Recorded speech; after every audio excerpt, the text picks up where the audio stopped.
Bonjour à tous, j'espère que vous allez excellemment bien. Aujourd'hui on se retrouve pour parler cyclisme, pour faire le débrief de la 4e étape du Tour de France, l'étape qui est arrivée du côté de Poitiers. On va revenir un petit peu sur tout ce qui s'est passé du côté de cette journée, bilan des Bleus, course de top, Bonnedan également, et puis un petit point sur le classement à ce moment-là de la course, même si encore une fois, si vous avez vu déjà l'étape numéro 5 hier, forcément ce classement est caduc.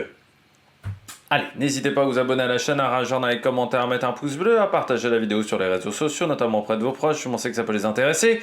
Dans les commentaires, n'hésitez pas à me dire qui vous a plu, qui vous a déçu. Quand vous vous abonnez à la chaîne, vous pouvez rajouter la petite cloche, comme ça vous êtes au courant des dernières vidéos qui viennent de sortir. Si vous avez les moyens et que vous voulez soutenir mon travail, vous pouvez faire un super thanks, ça se passe dans les commentaires. Vous pouvez également rajouter la petite cloche, comme ça vous êtes au courant des dernières vidéos qui viennent de sortir. Et plus vous cliquez rapidement sur une notification, sur une miniature, eh bien plus ces vidéos sont mises en avant par YouTube. Alors on va revenir sur cette étape numéro 4. On savait une étape qui avait de grandes chances d'arriver au sprint cette journée numéro 4 parce que il n'y avait pas beaucoup de difficultés au programme, simplement une petite bosse.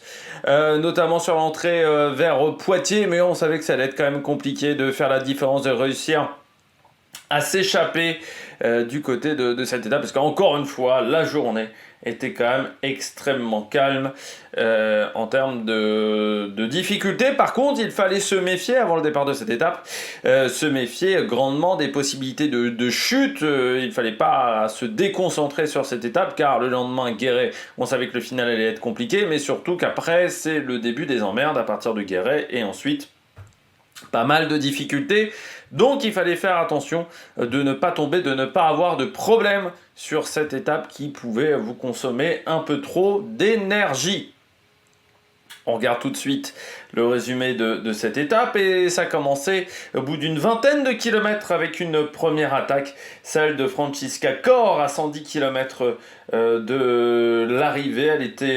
Il y avait un contre ensuite qui se formait avec Mangan et Demey. Les trois étaient repris à 106 km de l'arrivée, à 89 km de l'arrivée. Il y a une petite ellipse narrative sur Pro Cycling Stats, mais le point sur la situation, on avait Dijksbeek qui avait 26 secondes d'avance sur Le Mouel et 45 secondes d'avance sur Eline Roussel. Le peloton à ce moment-là était à 1 minute 23. À 86 km de l'arrivée, il va y avoir un contre de Victoire Berthaud qui va être reprise 2 km après. Et Eline Roussel suit derrière à 80 km de l'arrivée. C'est Le Mouel qui est reprise à ce moment-là. Dijksbeek a 35 secondes d'avance sur le peloton. Et c'est à ce moment-là que l'on va avoir un contre de deux concurrentes qui va se former. De nouveau Franziska Kor avec également Magalhães, la brésilienne de la Movistar, qui vont rejoindre le groupe de tête, enfin la fille de tête à 78 km de l'arrivée. L'écart qui va monter à la minute, à 64 km du terme de cette étape, et Dijksbeek qui va être lâché à 55 km de la fin de la course. À ce moment-là, l'échappée à 1 minute 30 d'avance. On arrive au sprint intermédiaire. Kor passe en première position. Vibus, elle, est troisième. Devant Marianne Vos, quatrième, qui n'a jamais réussi à remonter sa compatriote de la SD Works. L'écart se stabilise autour de la minute d'avance, un peu plus, même 1 minute 15 du côté des filles de tête. On va avoir deux incidents dans les 30 derniers kilomètres, entre 30 et 20 km de l'arrivée. Ça va être le problème mécanique pour Schweinberger de la Phoenix de Koenig, qui, comme tous les jours, a un problème avec son vélo. C'est récurrent du côté de l'Autrichienne. Et puis on retrouvera également Nick Vinke de la Picnic, la deuxième du maillot blanc, qui va tomber à 20 km de l'arrivée. L'écart est encore de 40 secondes pour les filles de tête à 12 km de la fin, mais elles seront reprises aux alentours de 5 km de l'arrivée par le peloton. Il y aura encore deux incidents dans cette étape. Faulkner qui tombe le long du trottoir à 6 km de l'arrivée, et Juliette Labousse qui a un problème mécanique dans les 5 derniers kilomètres, car je rappelle que sur cette étape, dans les 5 derniers kilomètres. Ils l'ont bien rappelé sur France Télévisions, parce que vu comment ils s'étaient plantés la veille, il fallait bien le rappeler aujourd'hui avec Jalabert et Nicolas Jeu, puisque la veille avec Alexandre Pasteur, ils sont quand même bien plantés, vu qu'ils n'avaient pas lu de roadbook.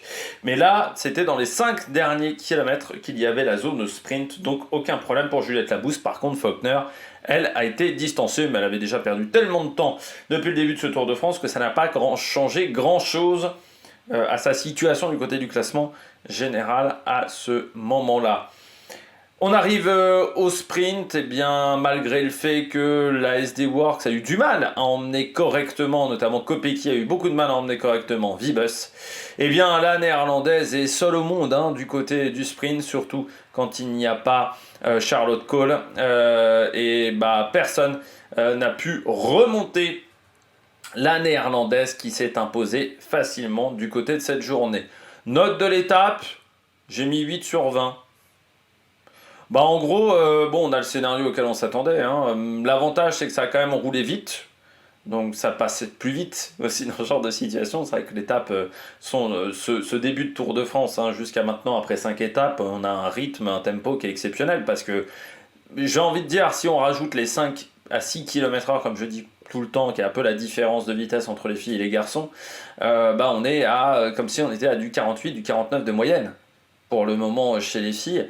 Donc on est vraiment, vraiment sur un tour qui est très rapide pour le moment. C'est vrai qu'on a parlé de la vitesse chez les garçons avec Tadej Pogačar, mais on peut parler et des débuts d'étape qui ont été sacrément animés, puisqu'au final c'est presque pas vraiment la UAE qui a fait que ce Tour de France a été ultra rapide. Les débuts de journée avec les échappées à répétition, ça a été le cas, mais du côté de cette étape, on a encore été sur un très très gros tempo, donc ce qui fait que même si il y a eu quand même des choses sur cette étape, mais c'est vrai qu'il ne s'est pas passé non plus 10 millions de choses du côté de cette journée, mais comme voilà, ça s'est passé plutôt rapidement, ça va.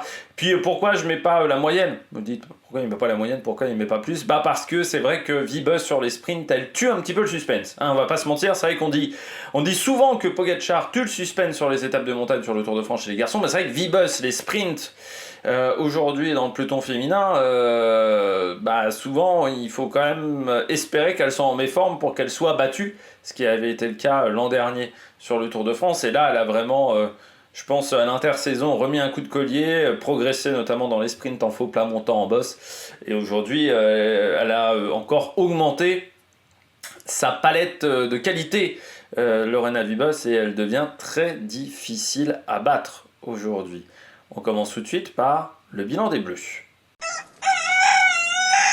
Du côté du bilan des Bleus, on va faire un bilan des Bleus global. Pas forcément de plus, de moins. J'ai envie de dire que ça a plutôt été tranquille, soit pour les Françaises, soit pour les étrangères dans les équipes françaises. Je rappelle ce qu'est le bilan des Bleus.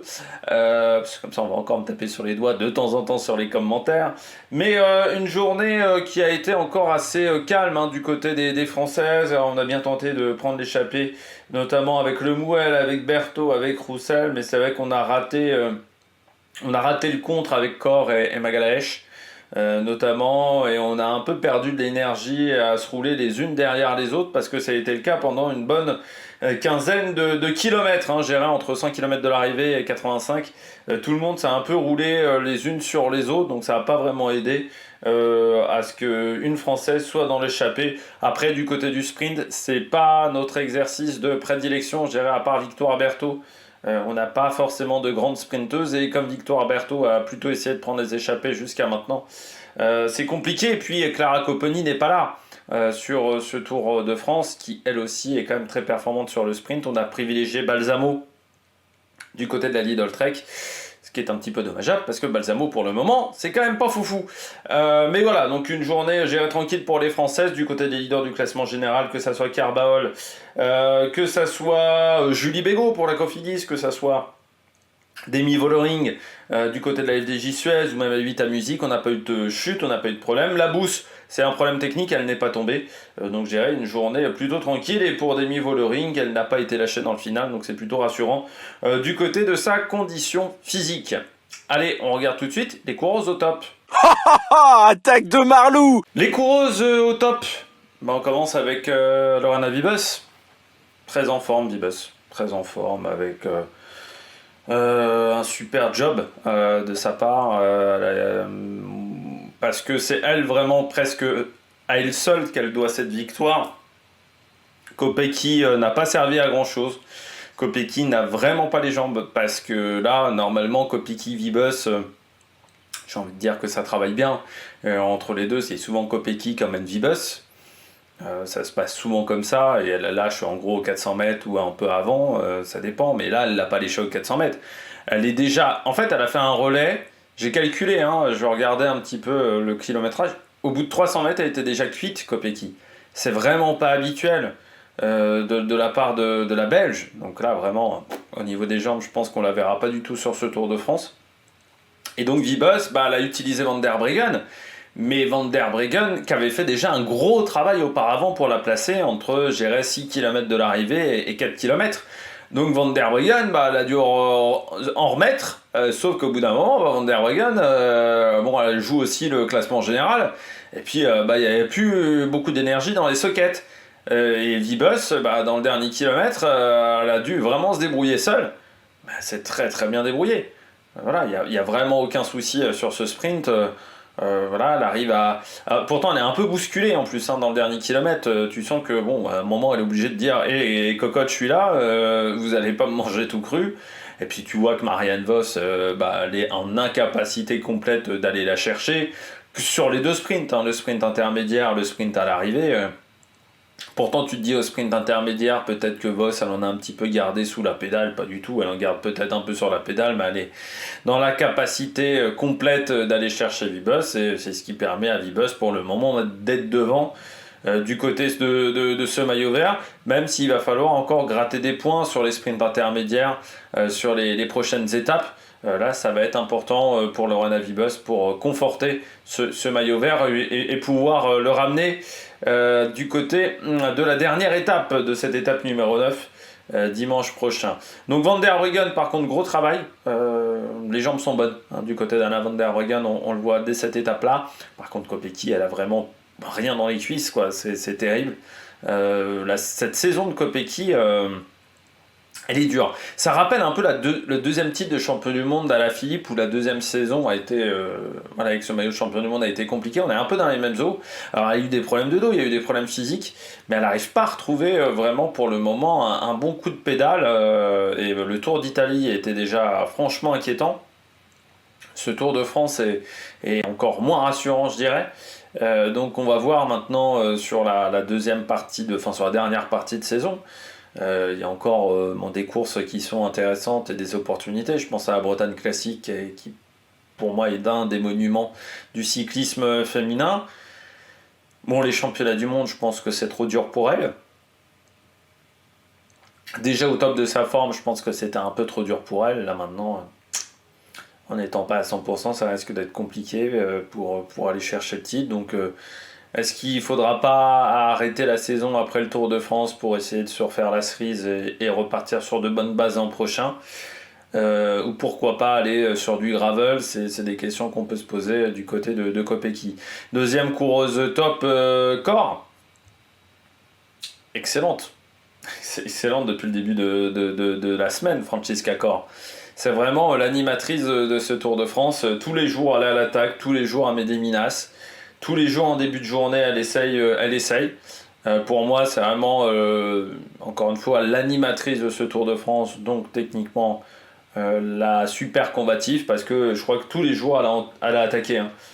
Si je reprends un petit peu mes petites fiches des dernières étapes, oui, tous les jours, elle est à l'attaque. Tous les jours, elle essaye, de sortir, sauf la première étape, je crois, mais dès l'étape 2, elle est déjà à l'attaque. Tous les jours, elle essaye.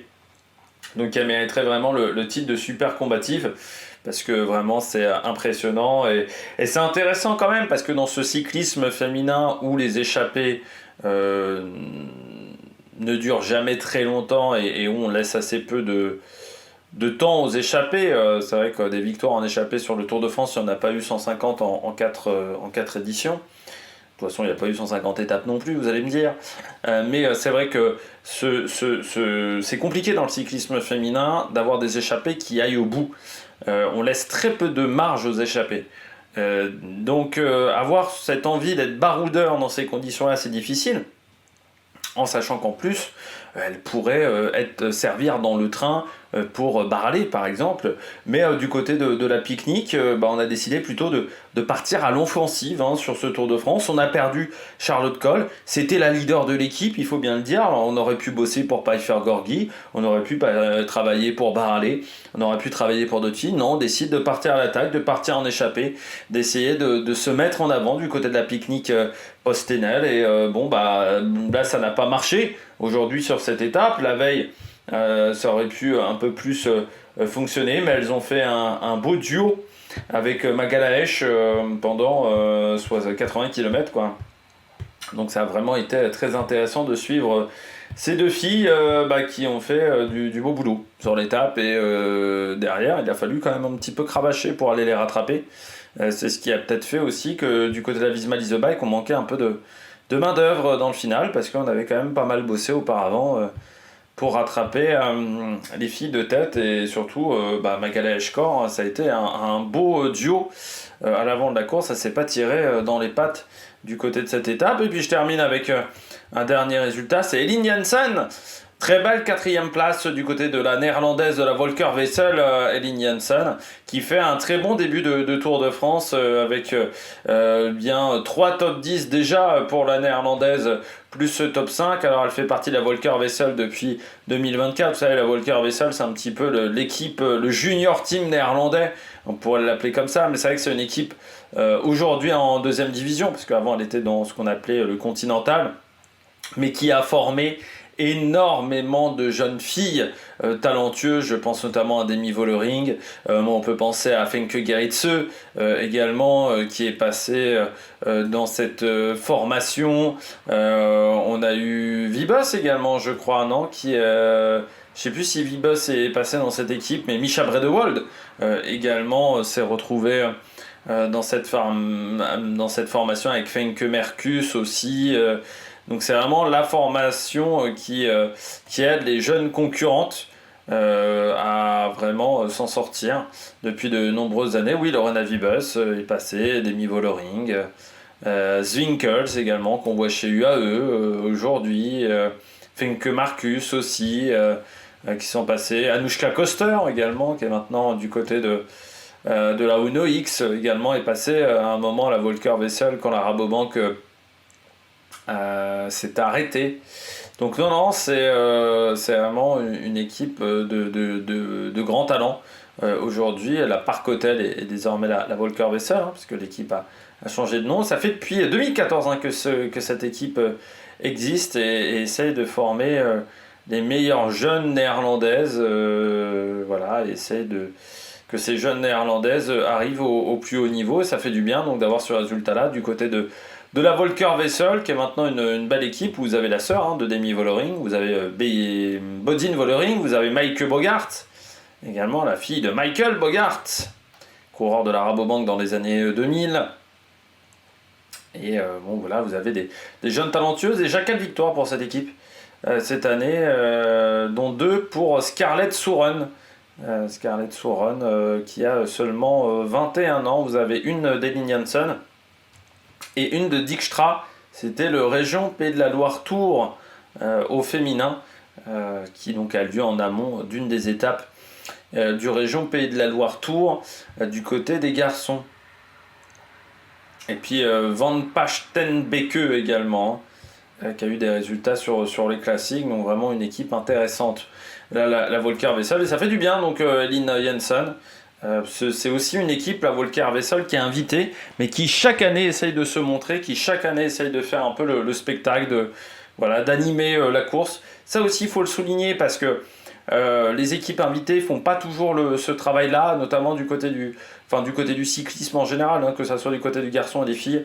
Et là, c'est intéressant de voir une équipe comme ça qui essaye d'obtenir des résultats, mais qui essaye également de partir à l'attaque. On les a vus aussi attaquer de temps en temps du côté de la Volker Wessel. Donc voilà, qui se montre et qui montre également, que cette équipe mérite tout à fait son invitation sur ce Tour de France. On passe désormais au bonnet d'âne. Du côté des bonnets d'âne du jour, eh bien, on commence avec Balsamo. Pas dans le coup du tout, Balsamo, c'est terrible. Là pourtant on travaille du côté de la Lidl Trek, mais déjà on travaille mais pas dans le bon timing. C'est-à-dire qu'à 2 km de l'arrivée on voit que c'est un petit peu la galère. Alors elle va prendre le dernier virage vraiment par l'extérieur, elle essaye de remonter au moins 15 places dans le dernier virage.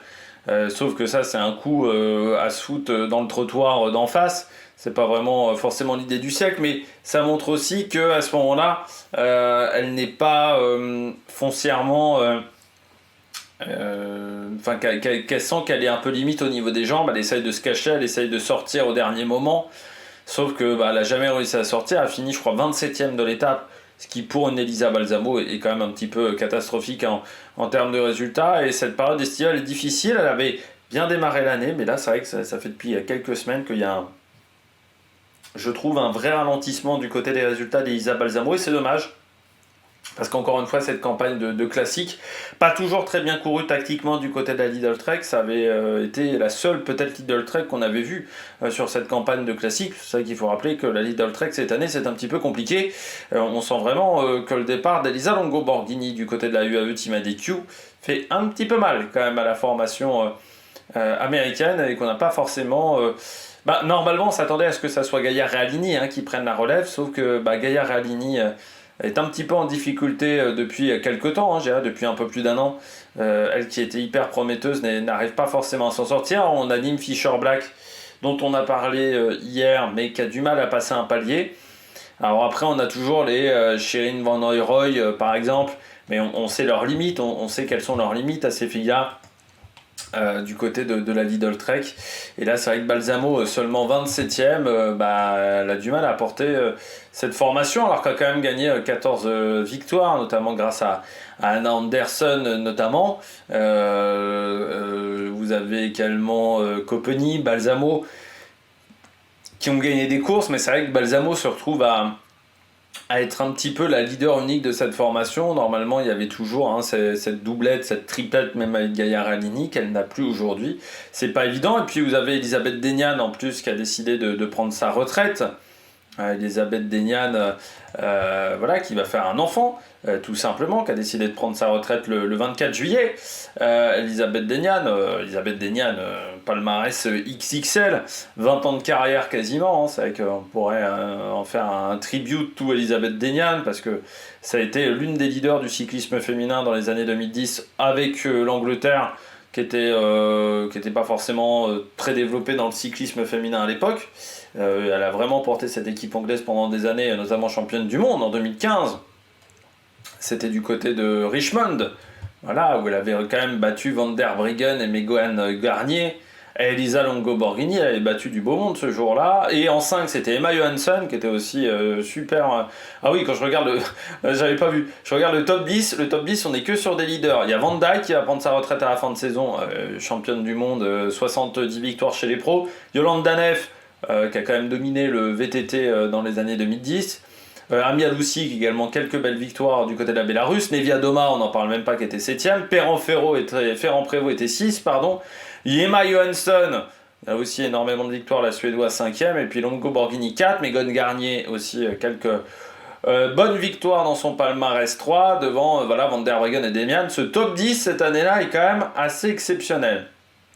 Puis quand tu regardes derrière dans le top 15, t'as Majerus Mollman, t'as aussi Trixie Vorak, t'as Canuel. La seule qui a peut-être pas fait forcément une grosse carrière, c'est Numainville.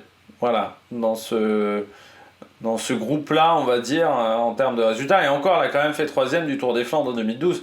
Mais ouais, ce classement-là, ce top 15, il était quand même assez exceptionnel cette année-là. Et Emma Johansson, une carrière exceptionnelle. Vraiment avec un palmarès impressionnant, notamment 2 fois vice-championne olympique, notamment. Elle a souvent fait 2e ou 3e. Elle a quand même 61 victoires dans sa carrière, mais c'est vrai que Emma Johansson n'était pas toujours dans la meilleure équipe. Il y avait la Rabobank qui ultra dominait le cyclisme au début des années 2000, et c'est vrai que c'était un peu l'adversaire numéro 1 de Marianne Vos, mais contrairement à Marianne Vos, elle n'avait pas une super structure à ses côtés à ce moment-là.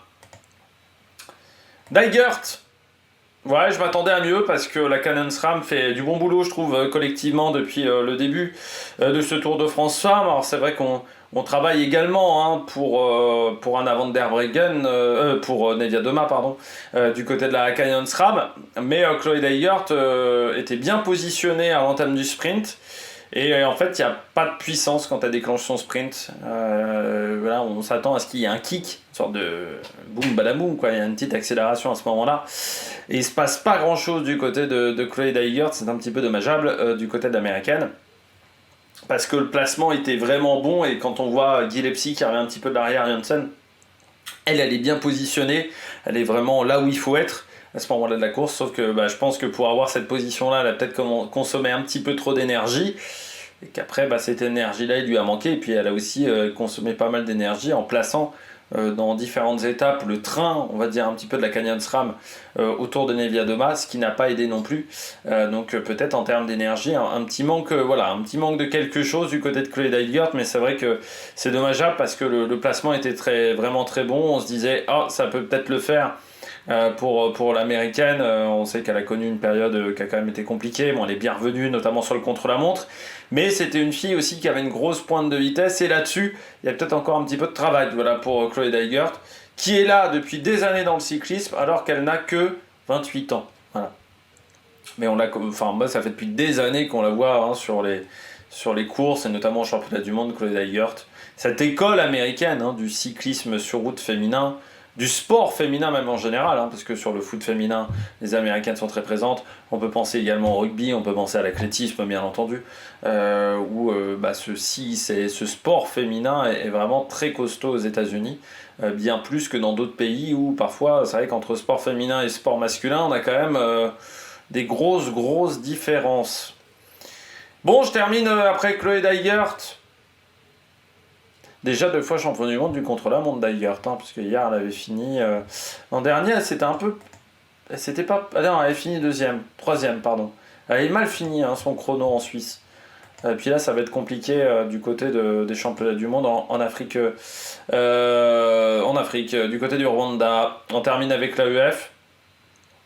Ouais, très bizarre l'AEF parce que l'organisation, c'est le bordel. Là, je regardais leur dernier kilomètre à l'AEF, c'était le foutoir. Hein. Il y a un moment, si tu veux entourer correctement une sprinteuse, faut faire mieux que ça.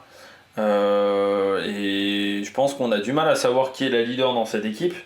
C'est quand même surprenant de voir autant Alison Jackson à l'attaque aussi.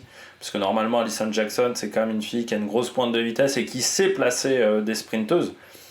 Mais je pense chacun fait la course de son côté. Céline Carbaol est souvent seule ou pas super bien accompagnée. Et puis Noémie Rueg est également de son côté. Enfin, c'est un peu le foutoir. C'est vrai que je me disais, même du côté de Céline Carbaol, c'est un peu comme Lenny Martinez en passant. On a du mal à comprendre quand même pourquoi elle a changé d'équipe et ce qu'apporte sa nouvelle équipe. C'est le cas avec Lenny Martinez avec la Barrel. Bon, au bout de 7-8 mois, on a quand même du mal à comprendre l'apport supplémentaire parce que je pense que les résultats qu'il a eu cette année, Lenny Martinez, il pouvait tout à fait les avoir du côté de la Groupama FDJ. On a du mal également à comprendre du côté de Cédrine Carbaol, surtout que la Ceratizid désormais est World Tour. L'AEF est en deuxième division, alors fait partie des équipes invitées sur toutes les épreuves World Tour parce que les mieux classés au niveau du classement UCI. Mais EF, c'est quand même une équipe qui est encore jeune. Parce que je rappelle que la EF a eu une première structure qui était indépendante de l'équipe masculine. Sauf que cette structure-là a fait faillite. Donc l'équipe masculine a repris la structure féminine. Mais ça reste une structure qui est assez jeune, qui a peu de maturité, où il y a encore beaucoup de choses à construire. Or, je pense que Cédrine Carbaol, beaucoup d'équipes auraient pu être intéressées par elle. Et je pense des équipes peut-être avec un niveau collectif supérieur. Et puis en fait elle est souvent trop seule aussi hein, Carbaol dans ces arrivées là, dans ce final, et je pense qu'elle consomme pas mal d'énergie. Mais là du côté de la EF on a roulé, mais c'était très désordonné dans le final. Dans un sprint il faut que ça soit en place hein. Il n'y a pas d'approximation dans un sprint. Si ça part mal tu peux pas avoir de surprise. Il y a un moment, il faut que le travail collectif soit fait en amont. C'est comme quand, je dis toujours, je compare à un attaquant au foot. Mais quand un attaquant au foot, il veut marquer un but, s'il n'a pas de ballon pendant toute la partie, il n'est pas prêt de marquer un but. Bah, c'est un peu pareil. Le sprinter, c'est l'attaquant. Mais il faut qu'avant, tout le travail il ait été fait en amont. Si le travail n'est pas fait en amont, il n'y aura pas de miracle. Ou il faut être largement au-dessus du lot, comme Vibus. Mais là, c'est pas le cas du côté d'une Noémie Herbeck, donc c'était un peu le foutoir, je trouve, de le côté de la UEF, est compliqué. Et puis il faut noter encore la chute de Faulkner. J'ai rarement vu Enfin, Faulkner, c'est quand même... Non, pas quand même d'une branquignole, quoi. C'est quand même une fille d'un très très grand talent, Faulkner. J'ai rarement eu une fille avec autant de problèmes sur un début de course. Tous les jours, il y a une merde. Tous les jours, il y a un problème. Entre le jour où elle a fini limite de délai, les jours où là aujourd'hui elle est tombée. Enfin, c'est un début de tour qui est vraiment très compliqué. Elle aussi, peut-être difficulté à encaisser. C'est vrai que elle a gagné le championnat des États-Unis, c'était au mois de mai, fin mai. Derrière, elle enchaîne avec le Tour de Grande-Bretagne avec des résultats, notamment sur les premières étapes. Bon, sur le Tour de Suisse, elle est partie en échappée, mais ça a été déjà plus compliqué. C'est quand même pas une année facile pour Faulkner, parce que je vois en termes de résultats seulement 232 points accumulés au classement UCI. On sait que c'est une fille qui est capable de faire mieux. Donc c'est peut-être tout simplement une année oubliée pour celle qui est devenue, on rappelle, championne olympique. C'était du côté des JO de Paris. Également vainqueur de 2 étapes, et elle avait été impressionnante sur ce Giro 2022.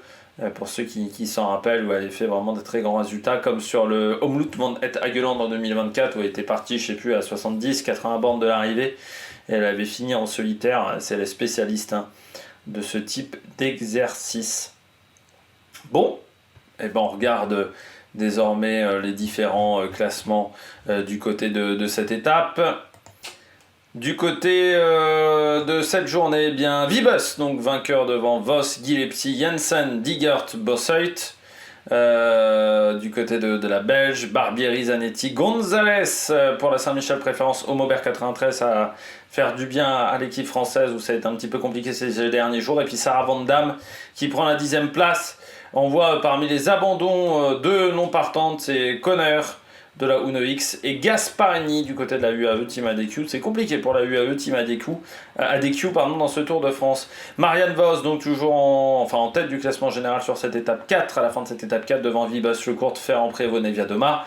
Mais on voit que tout le monde est encore très serré. Du côté du maillot vert, c'est Vibus qui est en tête avec 40 points d'avance sur Marianne Vos.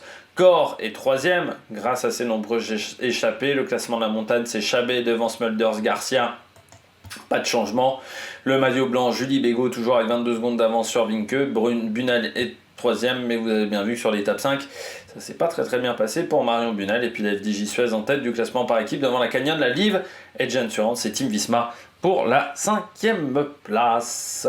Eh bien, j'espère que vous avez aimé cette vidéo, même si elle est arrivée avec un petit peu de retard. N'hésitez pas à vous abonner à la chaîne, à réagir dans les commentaires, à mettre un pouce bleu. Puis nous, on se retrouve pour de nouvelles aventures sur la Mec Production. Ciao, ciao!